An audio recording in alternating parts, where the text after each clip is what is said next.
যখন মন চায় বিদ্যুতের দাম বাড়িয়ে ফেলে, গ্যাসের সংকট সৃষ্টি করে ফেলে, তেলের সংকট সৃষ্টি করে ফেলে। তেলের দামটা যখন বাড়ানো হয়ে যায় কোনো সংকট নাই, পরদিন দেখে একদম সুন্দর সাপ্লাই চলছে।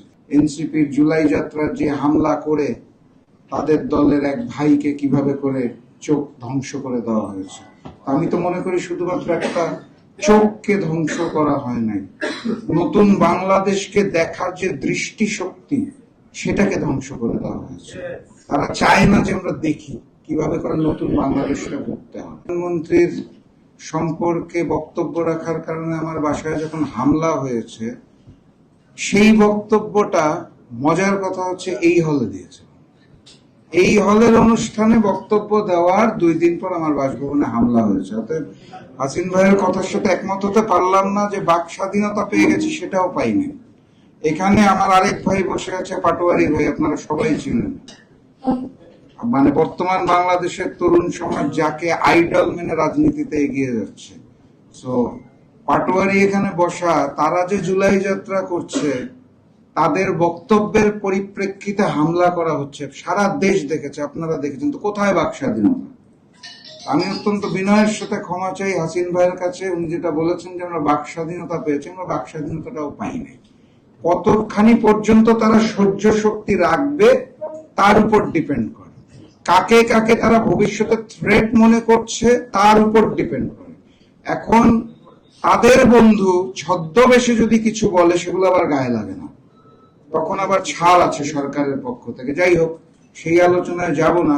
কিন্তু বাস্তবতা হচ্ছে বাক স্বাধীনতা যেটা বলছিলাম, হাসিন ভাই যেটা বলছিল সেটাও আসলে হয়নি। আপনারা দেখেছেন যে এনসিপির জুলাই যাত্রার যে হামলা করে তাদের দলের এক ভাইকে কিভাবে করে চোখ ধ্বংস করে দেওয়া হয়েছে।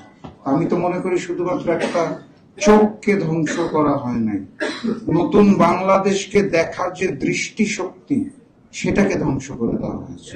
তারা চায় না যে আমরা দেখি কিভাবে করে নতুন বাংলাদেশটা করতে হয়।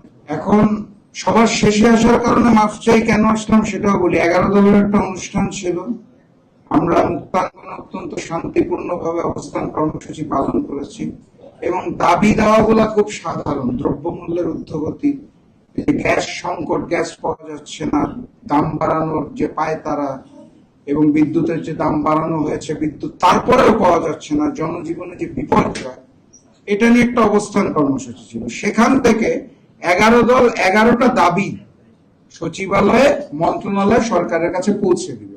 অত্যন্ত শান্তিপূর্ণ অনুষ্ঠান, কোনো হাঙ্গামা নাই। আমরা যখন হেঁটে যাচ্ছি আমাদেরকে পুলিশ দিয়ে বাধা দিয়ে দাঁড় করিয়ে দেওয়া হলো।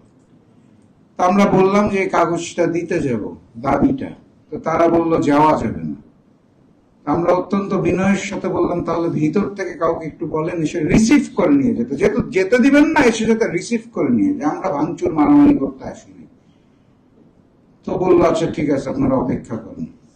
তো সেখানে মাননীয় বিরোধী দলের নেতা উপস্থিত, বিরোধী দলের চিফ হুইপ উপস্থিত, কমপক্ষে 10 জন এমপি উপস্থিত। আমাদের কথা বাদই দিল, আমরা তো কর্মী বাহিনী। এতগুলা শীর্ষ নেতৃবৃন্দ দাঁড়িয়ে থাকার পরে যেই জায়গায় আমাদের বাধা দেওয়া হলো, সেখান থেকে সচিবালয় পায়ে হেঁটে যেতে লাগে 3 মিনিট। আমরা সুদীর্ঘ 35 মিনিট ওখানে দাঁড়িয়ে অবস্থান করলাম বিনয়ের সাথে। ভিতর থেকে বারবার বলা হলো আসছি আসছি আসছি বলতে বলতে শেষ পর্যন্ত তারা হাঁটা পথ 3 মিনিট এসে পৌঁছাতে পারে নাই। এটা হচ্ছে বিএনপি সরকারের অবস্থান। একটা শান্তিপূর্ণ কর্মসূচি থেকে আমরা একটা কাগজ তাদের হাতে দিব, স্মারকলিপি, সেটা দিতে আমাদেরকে যেতে দেওয়া হয় নাই এবং সেটা রিসিভ করতে আসার জন্য 35 মিনিট আমরা ওখানে পায়ে দাঁড়িয়ে অবস্থান করেছি, যেখানে বাংলাদেশের শীর্ষ নেতারা অবস্থান করছিল, সংসদ সদস্যরা অবস্থান করছিল, বিরোধী দলীয় চিফ হুইপ অবস্থান করছিল, বিরোধী দলীয় নেতা স্বয়ং উপস্থিত ছিলেন। এই কাগজটা নেওয়ার সৎ সাহস বিএনপি সরকার এখনো পায়নি। এটার জন্য একটা সৎ সাহস লাগে, সেই সৎ সাহসটা তাদের মধ্যে নাই। এখন কেন নাই?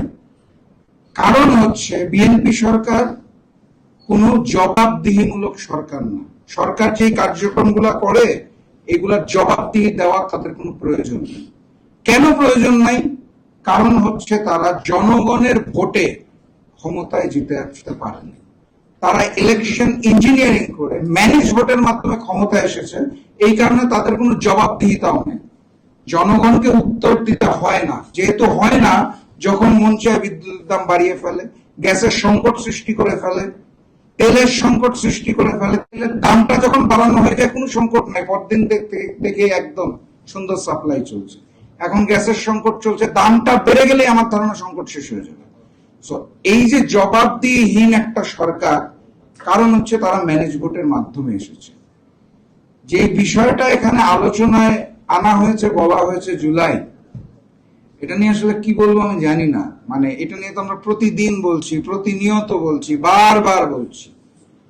ওই যে বলছিলাম ম্যানেজ ভোটের সরকার, আবারও উদাহরণ টানতে হয়। এখানে আমার ভাই পাটোয়ারি আছে, সে কি নির্বাচনে জিতে নাই?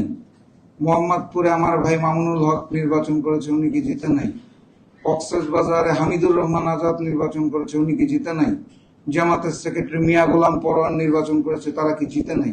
আমরা তো দেখেছি কিভাবে করে হারানো হয়েছে।